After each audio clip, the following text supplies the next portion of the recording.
Good evening, everyone. I'm Uday Pratap Singh. You're watching NewsX's special series, Second Wave Superheroes, where we recognize individuals and organizations for their selfless service during the devastating second wave of the pandemic. Our first guest today is Dr. Chinmay Pandya, Pro Vice Chancellor of Dev Sanskriti Vishwavidyalaya. We'll also be joined later on the show by Tavisi Jain from Coimbatore COVID Help Desk. And last but not the least, we'll be featuring Dr. Snigdha Singh and Raman Pratap Singh, founders of Virtual Clinic. Listen in.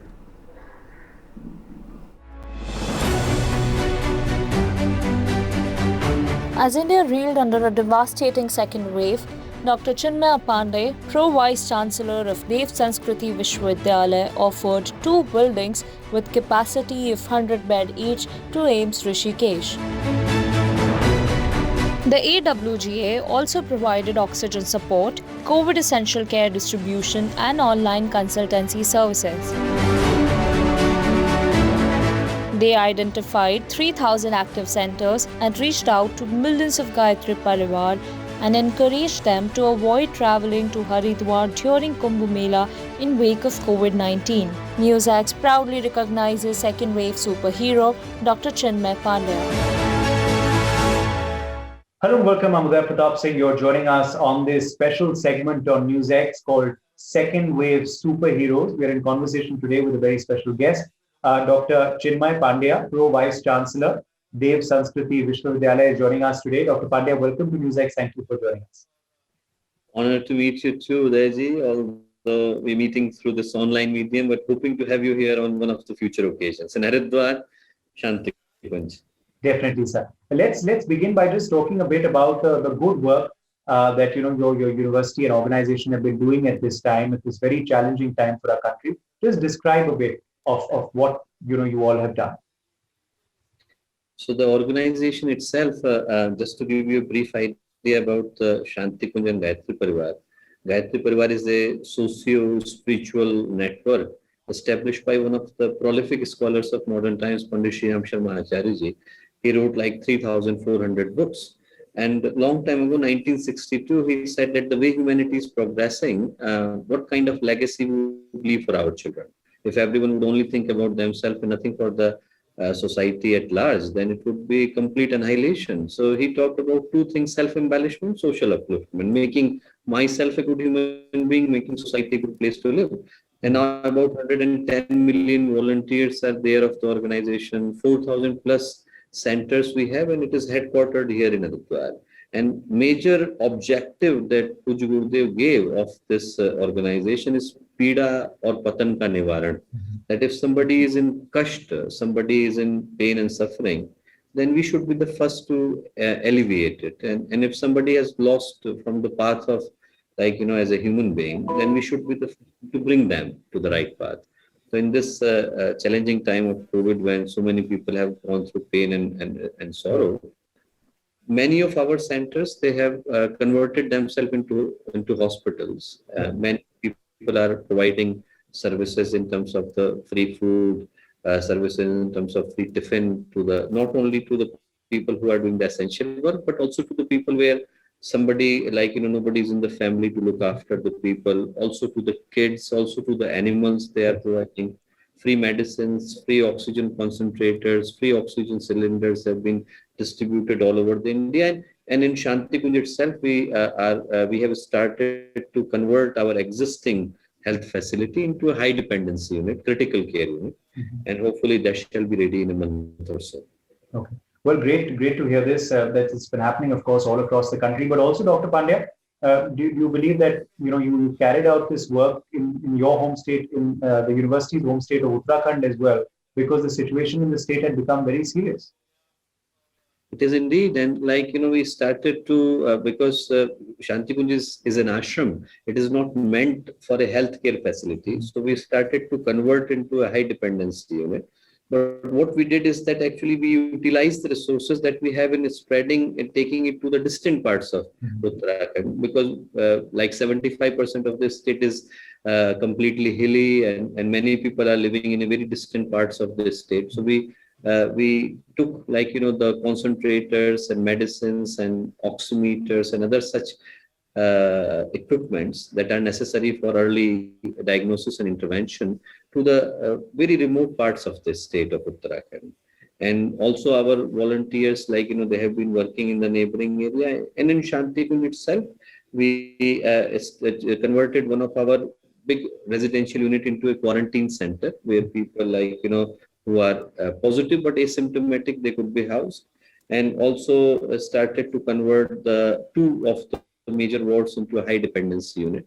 And currently about 20 or so staff members have joined. And hopefully, by the end of this month, that shall be fully functional and operational. Okay. Also, Dr. Pandya, as far as the Kumbh Mela is concerned in Haridwar, we do believe that you had also carried out a campaign quite a while back, urging people not to actually come physically, and that you would help them with their puja samagri and their Ganga Jal, etc. Is this true that you had carried out this positive campaign a long time back?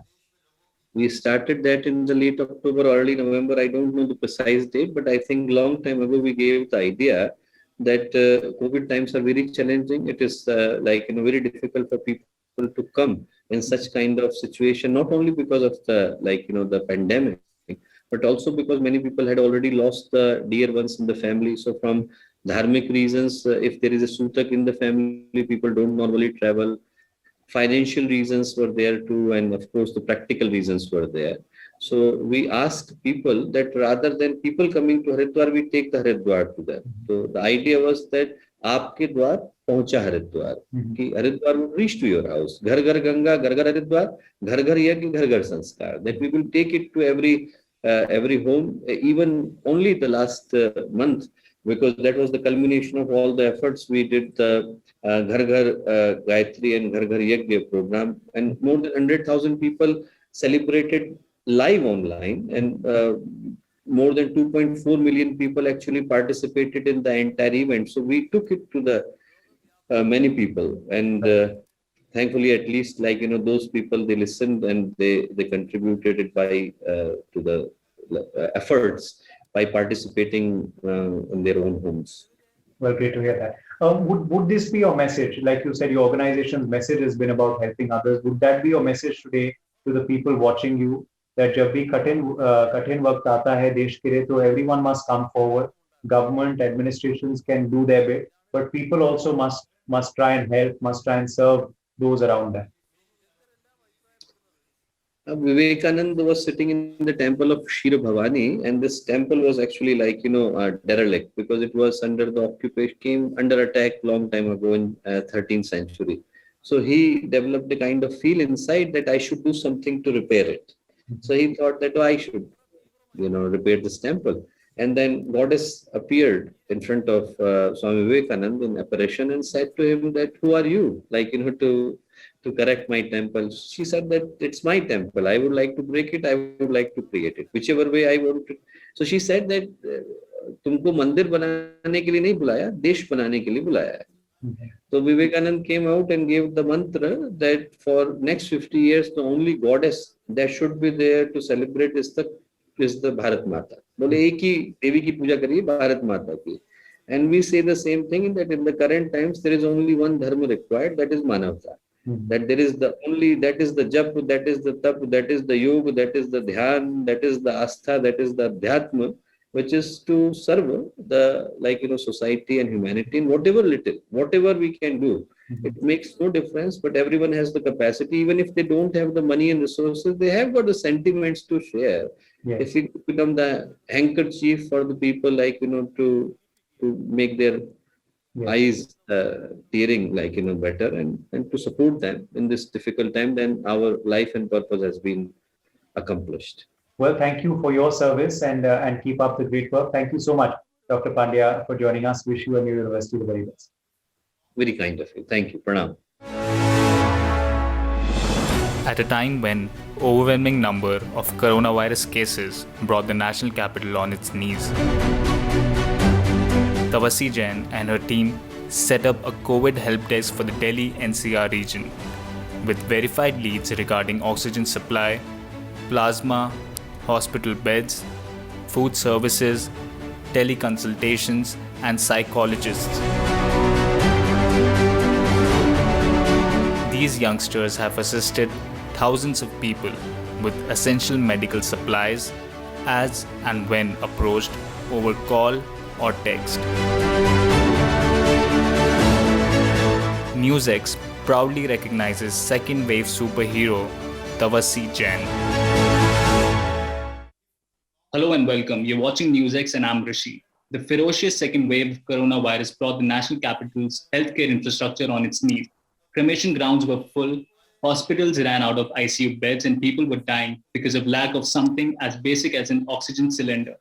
And at this time of crisis, a group of students from Delhi's Miranda House were constantly helping people with COVID resource needs. Today, on a brand new episode of Second Wave Superheroes, I have with me Tawassi Jain, a final year philosophy student. She's also the core member of a COVID help desk that operates in the Delhi NCR region. Her group has been helping out people with verified leads regarding oxygen supplies, plasma, hospital beds, and much more. Welcome on the show, Tawassi. Hi, Rishi. My first question to you is, tell us about how it all began. What motivated you to take up this initiative of reaching out to people and eventually helping them? So it initially began with our principal helping us set up with this help desk. What we did was we wanted to make a credible database for people to refer, and it was initially meant only for students of Miranda House and faculty and staff. But as the cases started rising drastically, we wanted to make it public. So we did, and our numbers quite got circulated, and we started getting calls from everywhere asking for leads. And we, as and when we would get calls, we would share the leads with people. And we'd also posted the leads, like we would post on our social media handles in order for people to be able to access these resources. So that is about the Miranda House COVID Help Desk. Tell us about how the help desk works. How do you verify leads? Also, because of the exponential increase in the cases, these leads would get exhausted very quickly, and people would stop taking calls. Like at one moment they are available, next they're not. How are you able to streamline the process in such a scenario? That is very true. Like all the leads that we would verify would sometimes go redundant in 20 minutes also. That's how much the demand was. How we used to verify information, still do, is we text on WhatsApp, we call people, and we ask them if the resources are available. I am the oxygen support coordinator for the Miranda House COVID Help Desk. And I was looking after just oxygen. In oxygen, we were looking after oxygen cans, oxygen cylinders, refill stations, and the kits oxygen kits like the flow mask and the regulator and stuff like that.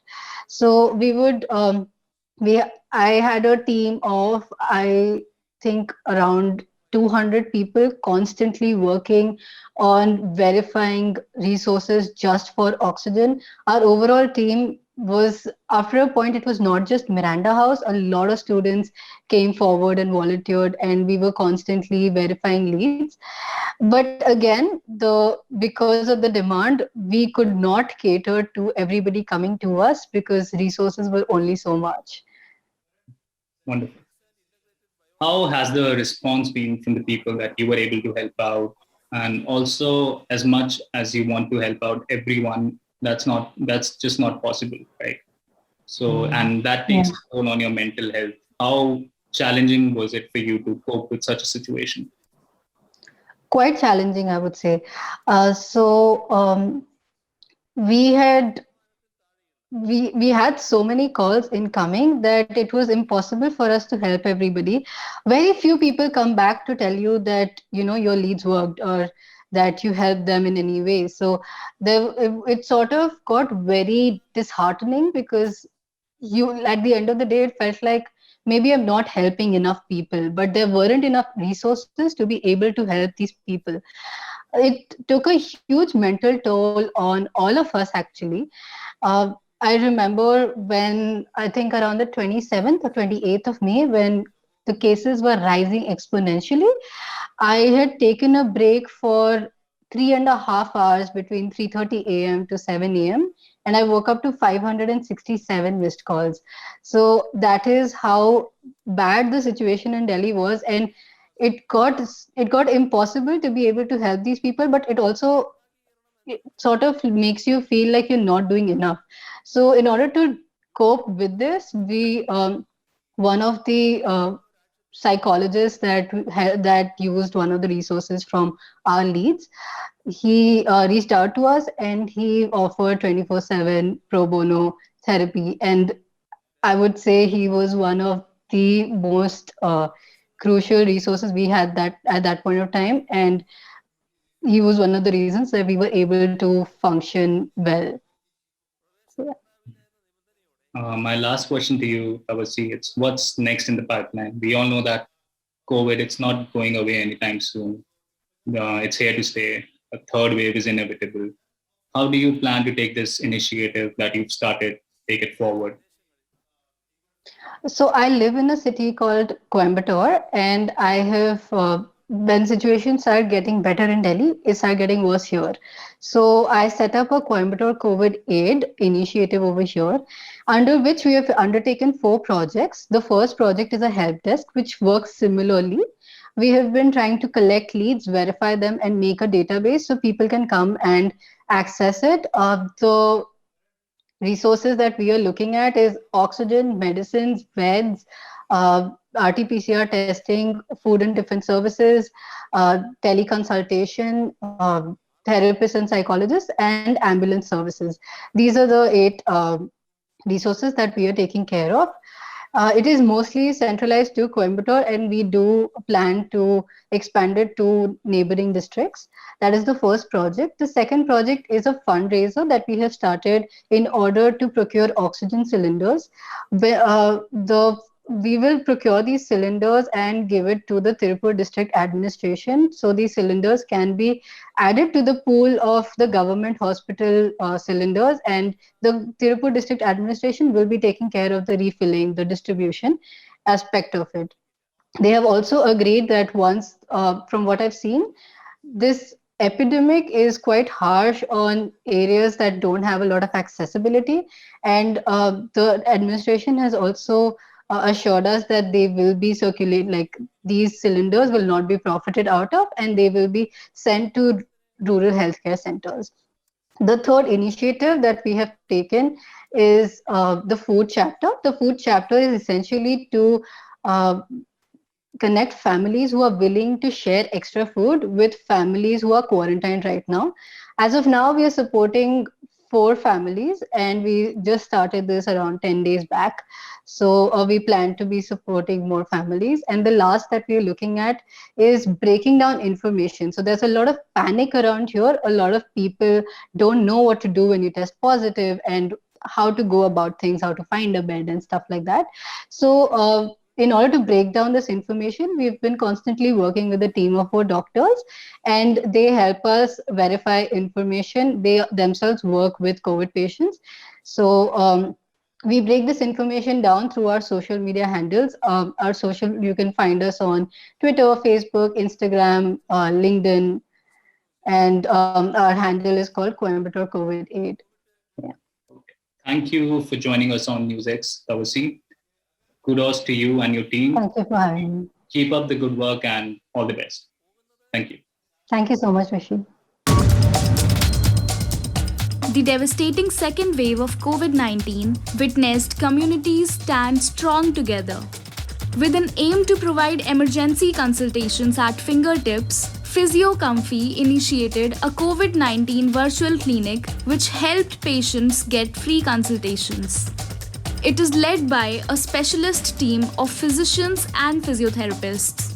NewsX proudly recognizes second wave superheroes Dr. Snigdha Singh and Raman Pratap Singh. Today we have Raman Pratap Singh and Dr. Snigdha from Physio Lab on our show. Mr. Raman, can you tell us something little bit about the organization and about yourself, and आपने कैसे patients को help की थी for the free consultation during such a time of crisis? Okay, first of all thank you Rakshanda. Actually आपको भी पता है कि लास्ट ईयर एक कोरोना सिचुएशन कोरोना आता है, और लास्ट ईयर जो भी सिचुएशन थी, लोगों को पता नहीं था कि ये कैसे, क्या कोरोना में कैसे सिम्टम्स आएंगे, क्या ट्रीटमेंट देना है। तो मोस्टली डॉक्टर्स ने अपना क्लिनिक शट डाउन कर दिया था। पेशेंट बहुत पैनिक हो रहा था, वो अपने घर से नहीं निकल पा रहा था। तो डॉक्टर स्निग्धा सिंह एक सीनियर फिजियोथेरेपिस्ट है, जो प्रॉब्लम बेसिकली डॉक्टर्स ने, WHO ने सबने बताया कि लंग्स रिलेटेड प्रॉब्लम है। और फिर हम लोग ने एक प्लान है वर्कआउट किया कि डॉक्टर स्निग्धा सिंह, मैंने और अर्जिता सिंह ने, कि ऐसा कुछ प्लेटफॉर्म बनाते हैं जिसमें पेशेंट भी घर पे रहे और डॉक्टर्स भी घर पे रहे, और दोनों को इजीली उनको मेडिकेशन भी मिल जाए और वो प्रॉपर उनको ट्रीटमेंट मिले और वो ठीक हो जाए। तो इसलिए हमने एक वर्कआउट किया और एक प्लान किया कि ऐसा कुछ क्लिनिक सेट करते हैं। तो वो हम लोग ने एक वेबसाइट बनाई www.physiocomfy.com से। ये एक वर्चुअल क्लिनिक है। वर्चुअल क्लिनिक में हमने एक्सपीरियंस डॉक्टर, जो भी हमारे यहाँ के एक्सपीरियंस डॉक्टर हैं, उनको हमने 12 डॉक्टर्स की एक टीम बनाई, जो MD मेडिसिन भी थे, फिजिशियन थे, ऑर्थोपैडिक थे, सीनियर डाइट में कंसल्टेंट थे, और MD चेस्ट थे। तो ऐसे डॉक्टर्स की एक टीम बनाई, और हमने एक टीम बनाने के बाद जो भी पेशेंट हमें ऑल ओवर इंडिया, जैसे बिहार से, दिल्ली से, बैंगलोर से, कर्नाटका, यूपी के कई डिस्ट्रिक्ट से, वो हमें पेशेंट ऑनलाइन हमें कांटेक्ट करते थे। अपने रिगार्डिंग जो भी उनको प्रॉब्लम्स होती है वो हमें बताते थे। उस रिगार्डिंग हम लोग डॉक्टर्स कंटेक्ट करते थे, टेलीफोनिक कम्युनिकेशन करते थे, उनको मेडिकेशन प्रोवाइड कराते थे। और हमने ऐसा वर्कआउट करके एक अच्छा सा एक वर्चुअल साइज चीजें बनाई, और 70 to 80 फैमिलीज हम लोगों ने सिर्फ अप्रैल मई में उनको ठीक किया है। और उस पैनिक सिचुएशन में हम लोग ने जो भी हॉस्पिटल्स हम लोग के लिंक में थे, उस पे हम लोग ने ऑक्सीजन सिलेंडर्स और मेडिकेशंस जो भी था वो सभी प्रोवाइड कराई। So what were the challenges faced by you while trying to help people? तो चैलेंजेस बहुत थे। एक दिन में 30 पेशेंट्स के कॉल आना, फिर उसके बाद उनको कैसे मैनेज करना, कौन से पेशेंट की क्या रिक्वायरमेंट है और किस डॉक्टर से हमको उनको कंसल्ट कराना है, ये सब कुछ बहुत इजी नहीं था। My last question would be, what is the plan ahead for, plan ahead for Physio Lab? आप क्या aim कर, how many patients do you want, you guys are planning to see on a single day? Yeah, what's the plan of operation ahead? Now, because COVID cases have also spiked down, and just what's the plan ahead for? Actually, corona crisis तो कम हुआ है, but लोग के अंदर घबराहट अभी बहुत है। मतलब लोग अवेयर नहीं है, अभी वैक्सीनेशन नहीं करवा रहे हैं। तो सबसे पहले लोगों को मैं बोलना चाहता हूँ, फिजियोकॉम्फी की टीम बोलना चाहती है कि सब लोग वैक्सीनेशन कराइए प्रॉपर। और जो भी अवेयरनेस है वो भी गवर्नमेंट को लाना चाहिए। सबसे पहले रूरल एरिया में अवेयरनेस लाना चाहिए। रूरल एरिया में अवेयरनेस नहीं है, लोग वैक्सीनेशन नहीं करा रहे। टीम जाती है तो लोग घर छोड़ के भाग जाते हैं। अभी रिसेंटली देखा, बाराबंकी यूपी में लोग तालाब में कूद गए थे, पूरा 200 लोग।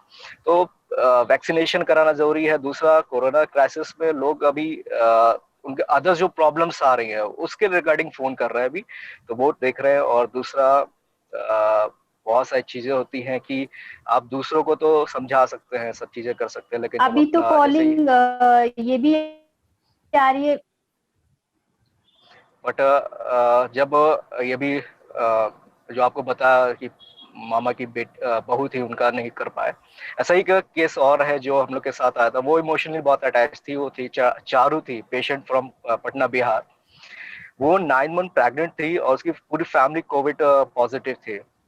तो वो बहुत ज्यादा परेशान थी। फर्स्ट उसका बेबी होने वाला था, पूरी फैमिली था, उसको मेडिसिन नहीं मिल रही थी बिहार पटना में।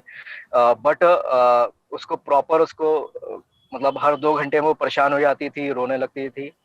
तो उसको बहुत इमोशनली डॉक्टर स्निग्धा सिंह और टीम ने प्रॉपर उसको समझाया, पूरी फैमिली को कोविड से बाहर निकाला, निगेटिव किया।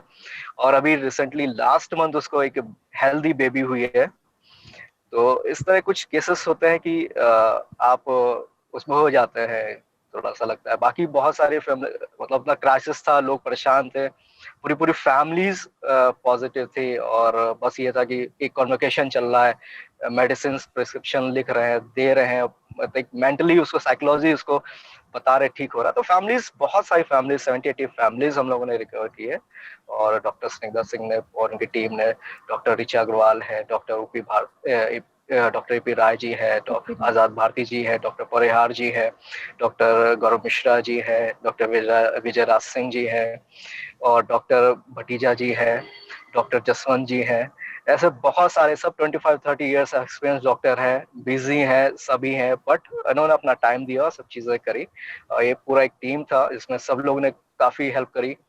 कुछ लोगों ने फील्ड पे करा, कुछ वर्चुअल, जैसा भी पॉसिबल था सब चीजें करके उसको मैनेज करके इसको कराया। अभी फर्दर हम लोग का प्लान है कि अभी जो और जनरल क्वेरीज आती है, जैसे कोरोना के अलावा भी उनको कुछ सिम्टम्स होते हैं, तो वो भी हम लोग कराया। सेकेंडली जनरल क्वेरी आई थी कि वैक्सीनेशन कराया, उसके बाद जो क्या कहते प्रॉब्लम क्रिएट हो रही है, वो डिजीज पे भी कॉल आ रही है कि अब क्या करना चाहिए। वैक्सीनेशन के बाद जो उनको प्रॉब्लम आ रही है उसके लिए भी क्वेरी आ रही है, तो उसके लिए हम वर्क कर रहे हैं कि कैसे उनको मेडिकेशन अगर देना है, क्या प्रॉब्लम आ रही है, तो उस पे भी वर्कआउट हो ही रहा है इस पे। For more such videos, subscribe to the NewsX YouTube channel, hit the bell icon.